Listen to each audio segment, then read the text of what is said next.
Okay बच्चों, अगली term जो है या अगली जो कोलिगेटिव प्रॉपर्टी है दूसरी, that is elevation in boiling point. Elevation in boiling point. तो अब एलिवेशन इन बॉइलिंग पॉइंट समझने से पहले हमें पता होना चाहिए what do you mean by boiling point. Boiling point क्या होता है? वो टेम्परेचर जिस टेम्परेचर पे एक लिक्विड या एक सॉल्यूशन जो है उसका जो वेपर प्रेशर है that becomes equal to atmospheric pressure. वो टेम्परेचर जिसपे एक लिक्विड या एक सॉल्यूशन का वेपर प्रेशर जो है वो किसके बराबर हो जाता है? एटमॉस्फेरिक प्रेशर के बराबर होता है। उस टेम्परेचर को हम क्या बोलते हैं? बॉइलिंग पॉइंट बोलते हैं। ठीक है। अब जैसे कि फॉर एग्जांपल 100 डिग्री सेल्सियस पे 100 डिग्री सेल्सियस पे जो वाटर होता है उसका जो वेपर प्रेशर होता है वो बराबर होता है किसके बराबर हो जाता है? एटमॉस्फेरिक प्रेशर के बराबर। किसके बराबर होता है? Atmospheric pressure. इसलिए वाटर का जो बॉइलिंग पॉइंट है वो कितना है? 100 डिग्री सेल्सियस है। अब बात आती है एलिवेशन इन बॉइलिंग पॉइंट होता क्या है? ध्यान से समझना। हम क्या करते हैं? सबसे पहले एक प्योर सॉल्वेंट लेते हैं और उस प्योर सॉल्वेंट में हम ऐड करते हैं एक नॉन वोलाटाइल सॉल्यूट। क्या ऐड करते हैं? नॉन वोलाटाइल सॉल्यूट ऐड करते हैं। अब नॉन वोलाटाइल सॉल्यूट ऐड करने पे जो हमारे पास सॉल्यूशन बनता है उस सॉल्यूशन का जो बॉइलिंग पॉइंट होता है, क्या होता है? जो बॉइलिंग पॉइंट होता है that is greater than that of pure solvent. वो क्या होता है? ज्यादा होता है किससे? प्योर सॉल्वेंट से। तो ये जो इंक्रीज आती है इन बॉइलिंग पॉइंट, ये जो इंक्रीज आती है बॉइलिंग पॉइंट में जब हम non volatile solute pure solvent में ऐड करते हैं, इसी इंक्रीज को हम बोलते हैं एलिवेशन इन बॉइलिंग पॉइंट। इसी इंक्रीज को हम क्या बोलते हैं? Elevation in boiling point. मैं एक बार फिर से रिपीट करता हूं, ध्यान देना सबको। कहता है कि हम एक प्योर सॉल्वेंट लेते हैं और प्योर सॉल्वेंट में हम नॉन वोलाटाइल सॉल्यूट ऐड करते हैं। तो नॉन वोलाटाइल सॉल्यूट ऐड करने पे जो हमारे पास सॉल्यूशन होता है उस सॉल्यूशन का बॉइलिंग पॉइंट जो है वो ज्यादा हो जाता है किससे? प्योर सॉल्वेंट से। तो आप देख रहे हो कि जो सॉल्यूशन का बॉइलिंग पॉइंट है वो प्योर सॉल्वेंट से ज्यादा है। तो ये जो इंक्रीज आ रही है बॉइलिंग पॉइंट में, इसी इंक्रीज को हम क्या बोलते हैं? एलिवेशन इन बॉइलिंग पॉइंट बोलते हैं। अब हमारे पास यहाँ पे क्वेश्चन ये अराइज होता है कि जो इंक्रीज आ रही है, क्वेश्चन हमारे पास ये अराइज होता है कि जो सॉल्यूशन है उसका बॉइलिंग पॉइंट जो है वो प्योर सॉल्वेंट से ज्यादा क्यों होता है? नाउ क्वेश्चन ये आ रहा है कि why boiling point of solution is greater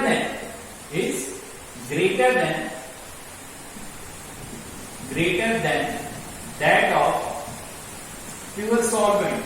हमारे पास जो सॉल्यूशन होता है उसका बॉइलिंग पॉइंट जो है वो प्योर सॉल्वेंट से ज्यादा क्यों होता है? देखो, जब भी हम एक प्योर सॉल्वेंट लेते हैं, क्या लेते हैं? एक प्योर सॉल्वेंट लेते हैं और उस प्योर सॉल्वेंट में जब हम क्या ऐड करते हैं? Non volatile solute. क्या ऐड करते हैं? नॉन वोलाटाइल सॉल्यूट ऐड करते हैं। तो नॉन वोलाटाइल सॉल्यूट जो है वो क्या करता है? सॉल्वेंट के सरफेस के ऊपर कुछ पोजीशंस जो है वो क्या कर लेता है? ऑक्युपाई कर लेता है या एक्वायर कर लेता है। अब पोजीशन ऑक्युपाई करने की वजह से जो हमारे पास सॉल्वेंट होता है लेकिन इसमें सॉल्यूशन है, उसकी जो एस्केपिंग टेंडेंसी होती है, क्या होती है? एस्केपिंग टेंडेंसी होती है लिक्विड से किसमें कन्वर्ट होने की? वेपर्स में कन्वर्ट होने की। वो टेंडेंसी जो है वो क्या हो जाती है? डिक्रीज हो जाती है। अब इसका मतलब हमारे पास इसका मतलब क्या हो गया कि जो वेपर्स होते हैं उनकी फॉर्मेशन जो है वो क्या हो जाती है? डिक्रीज होती है। अब वेपर्स की फॉर्मेशन डिक्रीज हो रही है तो वेपर प्रेशर जो है सॉल्यूशन का वो भी क्या हो जाता है, डिक्रीज हो जाता है। अब उसका सॉल्यूशन जो है, वो जो सॉल्यूशन है उसका वेपर प्रेशर जो है वो सॉल्वेंट के वो एटमॉस्फेरिक प्रेशर के बराबर करने के लिए, एटमॉस्फेरिक प्रेशर के बराबर करने के लिए हमारे पास सॉल्यूशन जो है उसको, उसका जो टेम्परेचर है वो हम क्या करते हैं, इंक्रीज करते हैं। तो ये जो टेम्परेचर इंक्रीज कर रहे हैं ताकि सॉल्यूशन का जो वेपर प्रेशर है वो एटमॉस्फेरिक प्रेशर के बराबर हो जाए, उसी इंक्रीज को हम क्या बोलते हैं, एलिवेशन इन बॉइलिंग पॉइंट बोलते हैं। क्या बोलते हैं, एलिवेशन इन बॉइलिंग पॉइंट बोलते हैं। मैं एक बार फिर से ध्यान दो इधर, मैं एक सिंपल सी एग्जांपल लेता हूं, आप ये एक्टिविटी अपने घर पे भी कर सकते हो। हम क्या करते हैं, पानी लेते हैं और पानी में हम क्या करते हैं, पानी को चूल्हे के ऊपर या गैस के ऊपर गर्म करने के लिए रख देते हैं। पानी बॉईल होना शुरू हो जाता है, मतलब पानी बॉईल होने का मतलब हो गया कि पानी का वेपर प्रेशर जो है वो किसके बराबर हो गया है, एटमॉस्फेरिक प्रेशर के बराबर। अब हम क्या करते हैं, उसी पानी में थोड़ा सा नमक डाल देते हैं। तो जैसे ही हम नमक डालते हैं तो जो सॉल्यूशन बनता है वो बॉईल होना बंद हो जाता है। अब बॉईल होना वो इसलिए बंद होता है क्योंकि सॉल्यूशन जो है उसका वेपर प्रेशर जो है वो एटमॉस्फेरिक प्रेशर से क्या हो जाता है, कम हो जाता है। अब उसका वेपर प्रेशर कम हो गया एटमॉस्फेरिक प्रेशर से, तो वो सॉल्यूशन बॉईल नहीं होगा। अब इस सॉल्यूशन का वेपर प्रेशर एटमॉस्फेरिक प्रेशर के बराबर करने के लिए हमें सॉल्यूशन को क्या करना पड़ेगा, बॉईल करना पड़ेगा, या और ज्यादा टेम्परेचर पे क्या करना पड़ेगा, हीट करना पड़ेगा। तो हमने देखा कि जब हमने नॉन वोलेटाइल सॉल्यूट ऐड किया तो सॉल्यूशन को बॉईल करने के लिए हमने उस सॉल्यूशन का टेम्परेचर इंक्रीज किया। तो वो जो इंक्रीज आ रही है उसी इंक्रीज को हम क्या बोलते हैं, एलिवेशन इन बॉइलिंग पॉइंट बोलते हैं। ठीक है, तो सब बच्चे जो हैं वो इसको नोट कर लो।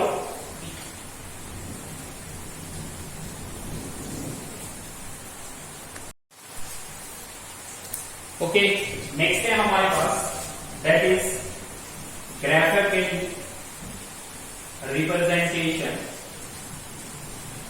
Representation of elevation in boiling point. अब हम ग्राफिकली कैसे रिप्रेजेंट करेंगे इस एलिवेशन इन बॉइलिंग पॉइंट को, तो देखो हम एक ग्राफ ड्रॉ करेंगे। ये आपके पास एक ग्राफ है, ठीक है। यहां तो हमारे पास टेम्परेचर जो है वो इंक्रीज होगा और ये इस तरफ वेपर प्रेशर जो है वो क्या होगा, इंक्रीज होगा। मान लो यहां पे ये पॉइंट पे ये प्रेशर किसके बराबर है, एटमॉस्फेरिक प्रेशर के बराबर, ठीक है। तो ये लाइन जो है वो रिप्रेजेंट कर रही है किसको, एटमॉस्फेरिक प्रेशर को। ये लाइन जो है वो रिप्रेजेंट कर रही है एटमॉस्फेरिक प्रेशर को। अब टर्म्स याद रखना, boiling point, elevation in boiling point, ये जो कॉन्सेप्ट हमने समझा अभी तक। हम ये कर्व ले रहे हैं, ये कर्व यहां से चलना शुरू हुई। अब ये अभी मान लो ये टेम्परेचर है आपके पास TA, लेट सपोज कर रहा हूं मैं, क्या यहाँ पे सॉल्यूशन बॉइल होगा? ये जो हमने सॉल्वेंट, सॉल्यूशन नहीं पहले हमने सॉल्वेंट, क्या ये सॉल्वेंट इस टेम्परेचर पे बॉइल होगा? नहीं, क्योंकि इसका जो वेपर प्रेशर है सॉल्वेंट का, इसका जो वेपर प्रेशर है वो इतना है, वो एटमॉस्फेरिक प्रेशर के बराबर नहीं है। तो हम क्या करेंगे, इस सॉल्वेंट को हीट करेंगे, वेपर प्रेशर बढ़ता जाएगा और एक टाइम आएगा इसका वेपर प्रेशर जो है वो किसके बराबर होगा, एटमॉस्फेरिक प्रेशर। अब इस टेम्परेचर पे आके ये जो टेम्परेचर है इस पॉइंट पे, इसको हम TB ले लेते हैं, ये T0B ले लेते हैं। तो ये जो T0B है ये हमारे पास क्या है, मैं यहां पे लिख देता हूं, ये जो TB या T0B जो है that is boiling point of solvent. वो क्या है, बॉइलिंग पॉइंट है किसका, सॉल्वेंट का। अब हम क्या करते हैं, हमने इस सॉल्वेंट के अंदर सॉल्यूट डाला, तो सॉल्यूट डालने में क्या बना, सॉल्यूशन। तो आपने अभी पढ़ा, जैसे ही हम सॉल्वेंट में नॉन वोलेटाइल सॉल्यूट ऐड करते हैं तो जो सॉल्यूशन है उसका वेपर प्रेशर जो है वो कम हो जाता है। अब सॉल्यूशन का वेपर प्रेशर कम हो गया तो क्या ये इस टेम्परेचर पे बॉयल करेगा? नहीं, क्योंकि इस टेम्परेचर पे सॉल्यूशन का वेपर प्रेशर जो है वो है कितना, यहां तक है, एटमॉस्फेरिक प्रेशर के बराबर नहीं है। तो हम क्या करेंगे, सॉल्यूशन जो है उसका टेम्परेचर इंक्रीज करेंगे, वेपर प्रेशर बढ़ेगा, टेम्परेचर बढ़ाएंगे, वेपर प्रेशर बढ़ेगा, और इस पॉइंट पे जाके सॉल्यूशन का वेपर प्रेशर जो है वो एटमॉस्फेरिक प्रेशर के बराबर होगा। तो ये जो टेम्परेचर होगा टीबी, ये जो टेम्परेचर टीबी होगा, ये जो टेम्परेचर टीबी होगा, ये बॉइलिंग पॉइंट होगा किसका, सॉल्यूशन का। क्या होगा, बॉइलिंग पॉइंट होगा सॉल्यूशन का। तो लेट करते हैं, ये जो कर्व AB है, ये जो कर्व AB है, ये रिप्रेजेंट कर रही है वेपर प्रेशर ऑफ सॉल्वेंट, और ये जो कर्व CD है, ये जो कर्व CD है, ये रिप्रेजेंट कर रही है वेपर प्रेशर ऑफ सॉल्यूशन, इसको रिप्रेजेंट कर रही है वेपर प्रेशर ऑफ सॉल्यूशन को। अब नाउ ये जो डिफरेंस है इसमें सॉल्यूशन के बॉइलिंग पॉइंट और सॉल्वेंट के बॉइलिंग पॉइंट के बीच में, इसको रिप्रेजेंट करते हैं हम डेल्टा टीबी से। और जो डेल्टा टीबी होता है ये क्या होता है, that is elevation in boiling point. ये क्या होता है, एलिवेशन इन बॉइलिंग पॉइंट। और डेल्टा टीबी हो, मैं यहां पे लिखता हूं, डेल्टा टीबी जो है वो इसके बराबर होता है T B minus T naught B, boiling point of solution minus boiling point of solvent. Means मान लो सॉल्वेंट जो है वो 100 डिग्री सेल्सियस पे, ये 100 डिग्री सेल्सियस पे इसका वेपर प्रेशर जो है वो एटमॉस्फेरिक प्रेशर के बराबर हो रहा है। तो इस वक्त टी, यहां पे टी नॉट बी की वैल्यू जो है वो कितनी है, 100 डिग्री सेल्सियस। अब हमने नॉन वोलेटाइल फ्लूइड डाला, वेपर प्रेशर कम हो गया। अब सॉल्यूशन को बॉइल करना तो वेपर प्रेशर बढ़ाना पड़ेगा, वेपर प्रेशर बढ़ाने के लिए टेम्परेचर भी बढ़ाएंगे। तो यहां पे जाके, तो यहां पे मान लो टेम्परेचर कितना है, 120 डिग्री सेल्सियस, कितना है, टीबी जो है वो कितना है, 120 डिग्री सेल्सियस। तो यहां से देखिए तो कितनी इंक्रीज आ रही है, 20 डिग्री सेल्सियस। वो आपके पास मतलब ये डेल्टा टीबी जो है, डेल्टा टीबी जो है that is equal to TB की वैल्यू कितनी है सर आपके पास, 120 माइनस टी नॉट बी की कितनी है, 100। तो जो एलिवेशन इन बॉइलिंग पॉइंट है वो कितना है, 20 डिग्री सेल्सियस। और ये जो एलिवेशन इन बॉइलिंग पॉइंट है यही क्या है, कोलिगेटिव प्रॉपर्टी है। तो सब बच्चे इसको नोट करो, फिर चलेंगे मैथमेटिकल फॉर्मुलेशन पे।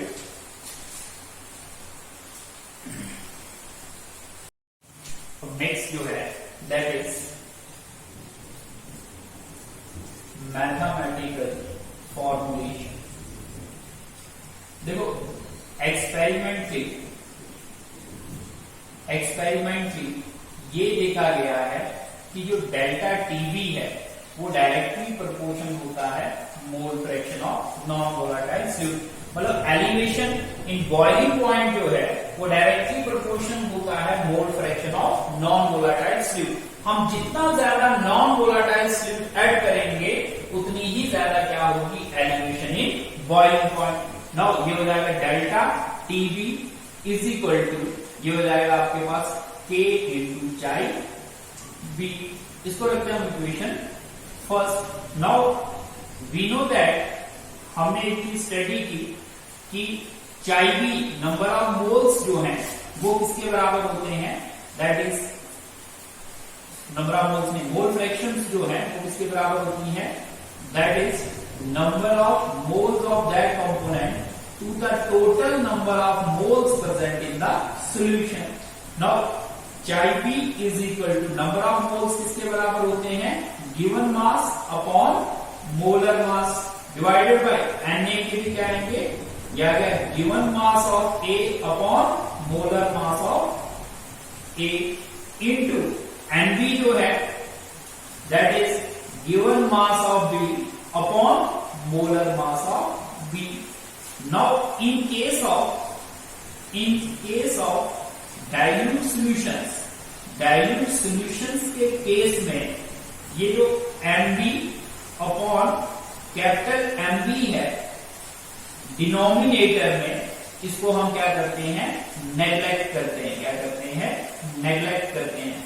अब नेग्लेक्ट क्यों करते हैं, क्योंकि ये जो MB है, स्मॉल MB, इसकी डाइल्यूट सॉल्यूशंस में जो सॉल्यूट का मास होता है वो बहुत कम होता है, और उस कम मास को जब हम उसके मोलर मास से डिवाइड करते हैं तो इस टर्म की जो वैल्यू है वो बहुत कम आती है, जिसकी वजह से ओवरऑल कैलकुलेशंस के ऊपर कोई भी इफेक्ट नहीं पड़ता है। इसलिए हम इसको डिनोमिनेटर में नेग्लेक्ट करते हैं। तो देन हमारे पास रहेगा क्या, chi B is equal to MB upon capital MB upon small MA upon capital MA। Now chi B is equal to या small MB upon capital MB into ये टर्म जब उस साइड जाएगी तो कैपिटल M में ऊपर हो जाएगा और स्मॉल m में नीचे। Now chi B is equal to, मैं इसको वापस कन्वर्ट कर रहा हूं इसमें, MB into MA upon small MA, because NB जो है, देखो अभी आपने NB को किसमें इसमें कन्वर्ट किया था, हमने इसमें इसको इसमें कन्वर्ट कर दिया, तो NB जो है वो किसके बराबर होता है, MB upon capital MB। Okay, अब ध्यान देना है, नाउ अगर NB जो है नंबर ऑफ मोल्स हैं इसके सॉल्यूट के, NB क्या है, नंबर ऑफ मोल्स हैं इसके सॉल्यूट के, और MA जो है वो क्या है, मास है किसका, सॉल्वेंट का। तो आपने पढ़ा then NB upon small MA is equal to, इसके बराबर होता है, that is equal to M, because molality जो है that is equal to number of moles of solute upon mass of solvent in kg। तो इसको रखते हैं इक्वेशन सेकेंड, ये आएगी आपके पास इक्वेशन थर्ड आएगी, इसको रखते हैं इक्वेशन थर्ड और इसको रखते हैं हम इक्वेशन सेकेंड। अब हम पुट करते हैं इक्वेशन थर्ड को, मैं आगे लिखना पड़ेगा, ये नजर नहीं आएगा आप लोगों को। हम क्या करते हैं, पुट करते हैं इक्वेशन थर्ड को in equation second. We get, देखो हमारे पास क्या है, chi B is equal to, देखो NB अपॉन MA जो है वो किसके बराबर है, M, तो इस इतनी सी टर्म की आप क्या लिख सकते हैं, M, तो यार chi B is equal to M into capital MA, इसको रखते हैं हम इक्वेशन 4। अब हम क्या करते हैं, पुट करते हैं value of chi B from equation 4 to equation 3। We get, हमारे पास क्या आएगा, देखो हमारे पास आएगा डेल्टा TB, ये ना आपके पास equation first, delta TB is equal to K into chi B. यहाँ पे आपने चाई बी की वैल्यू पुट करनी, तो delta TB is equal to K into chi B की सर वैल्यू कितनी है आपके पास, M into MA। Now delta TB is equal to K into MA into मैंने कुछ नहीं, सिर्फ अरेंज करके लिखा, इसको इधर लिखा और इसको उधर लिखा। Now delta TB is equal to KB into small m, और ये जो KB होता है ये किसके बराबर होता है, K इंटू M। देखो ये है मोलर मास सॉल्यूट सॉल्वेंट का, और ये है कांस्टेंट। दो कांस्टेंट का मल्टीपल भी किसके बराबर होता है, कांस्टेंट के बराबर। और यहाँ पे ये जो कांस्टेंट है और ये जो मोलर मास है ये किसके बराबर होता है, Kb के बराबर। और इस Kb को हम बोलते हैं एलिवेशन कांस्टेंट, इसको क्या बोला जाता है, एलिवेशन कांस्टेंट बोला जाता है। तो दैट मीन्स डेल्टा TB को हम ऐसे सीधा लिख सकते हैं Kb इंटू M। नाउ अब आपके पास क्वेश्चन है, डिफाइन Kb या डिफाइन एलिवेशन कांस्टेंट। ये जो एलिवेशन कांस्टेंट Kb है, आपने इसको डिफाइन करना है। Now we know that delta TB is equal to KB into M. जब आपके पास सॉल्यूशन की मोलैरिटी 1 मोलर होगी, कितनी होगी? 1 मोलर होगी, मतलब एम की वैल्यू कितनी होगी? 1।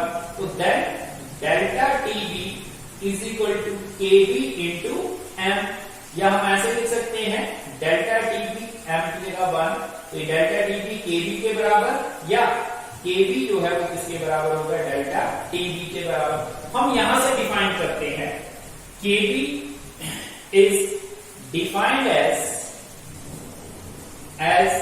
द डिक्रीज इन, तो डिक्रीज नहीं, increase in boiling point when the molality of the solution is unity। जब भी आपके पास सॉल्यूशन की मोलैरिटी यूनिटी मतलब कितनी होगी? 1 होगी, उस वक्त जब भी किसी सॉल्यूशन की मोलैरिटी 1 होगी, उस वक्त जो एलिवेशन आएंगी बॉइलिंग पॉइंट में, उन्हीं एलिवेशन को हम क्या बोलते हैं? एलिवेशन कांस्टेंट बोलते हैं। तो सब बच्चे इसको नोट करेंगे।